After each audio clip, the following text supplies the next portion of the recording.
I am sitting here with David Bradley, who is the state senator from Arizona, District 10. Thank you for joining us today. My pleasure.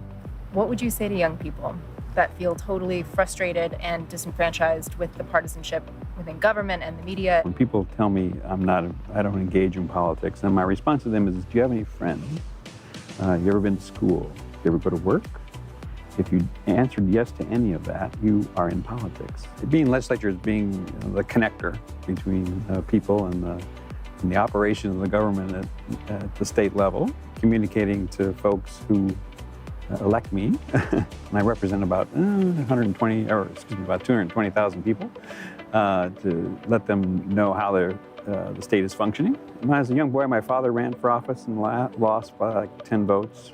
So politics was always kind of in the background for me. My profession is child welfare and behavioral health services. So as a function of being involved at all levels of that interface with government at many levels, particularly at the state level. The oversight piece is what the legislature needs to do. We spend somewhere around $30 billion of both state tax and federal tax monies. And the insight is really trying to understand how things connect. If I told you or asked you, gee, what was the leading cause of absenteeism in schools, you might kind of struggle with different things.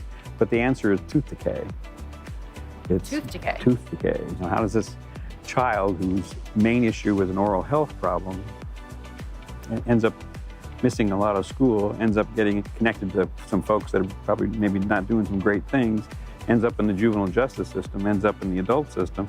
And what was the cause of it all? It was oral health. Our Medicaid system permits kids to be engaged in to receive oral health services.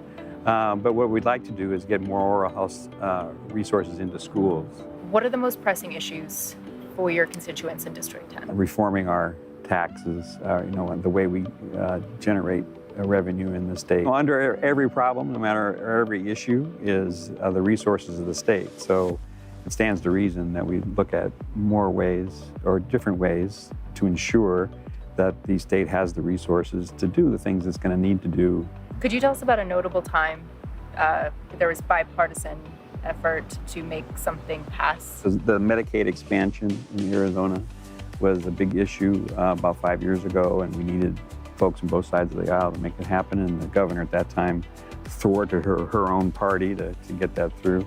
I had a bill a couple of years ago that added kids care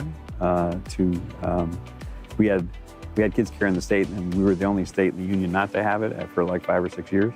And the bill that I helped sponsor was reinstated it. You were a part of the Arizona House of Representatives? Yes. We kind of jokingly say that the House is the playground, the Senate's the library. So Okay. Usually that people start their careers in the House, there's a lot of uproar and a lot of noise that comes out of the House. In the Senate, 27 of us or so served together in the House, something like that. Could you give us a specific example of a way that you fought for women? My first 4 elections that I worked on were all women candidates. That's how I kind of got my feet wet in politics. A big part of my, political awareness of the issues relative to women and having a daughter. And oddly enough, Arizona, I think, has more women legislators, than any percentage-wise than any other state in the union. I think that's true. I think the biggest issue in Arizona was the whole funding of teacher pay and the Red for Ed movement, which was national attention when the teachers went on strike for a week or so to get the governor's attention to change his mind from 2% to 20% over a period of time. What is a bill that you have written, sponsored, or co-sponsored that you feel the most proud of? I've had the only anti-bullying bill ever signed into law in the state. It's an issue that reverberates through society in many ways, but it's domestic violence. And what do we know about the mass shooters in our society? If we follow the trail backwards, we're going to find somebody was bullied or bullying or something as a factor. If you and I were to go to the state prison and had the entire audience of 48,000 prisoners, and we said, raise your hand if you were bullied, and we'd get about 90% of the hands would go up. So, it's those getting in front of problems. I've tried to make that a hallmark of what I've tried to do over the years, and that's just one example of something that can have a long-term effect. At some point, we have to stop screaming at one another, touch both extremes at once, and bridge differences. And so but you can't do that unless you're willing to listen. My orientation towards things is to look through the eyes of children. Most people, when they see it, there's the expression, it takes a village to raise the child. My thought is it takes a child to raise the village. You got to find common ground. You can't argue unless you first agree. Listen to more Lady Gaga. Listen to more Lady Gaga. She's fantastic. She's my hero. Yeah? I admire about her is that her ability to see through things. Looking into the future, it's really a function of distance. A prophet is somebody who can look forward, look through, and see how things are going to be. And there's common ground for us to focus on in order to build a better future for those who follow, because that's what this is all about. I have 8 grandchildren. I mean, it seems like yesterday I was playing catch in the backyard with my father, but it's long gone in many ways, and my time will be up, in short order.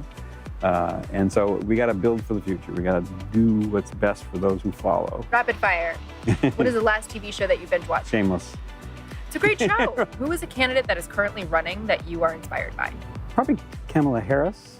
Who is your favorite president, alive or dead? President Kennedy. It was the looking forward, we're going to put a man on the moon kind of mentality. And it's really, no matter what the odds are, no matter, it doesn't make any sense to do this, but we're going to go.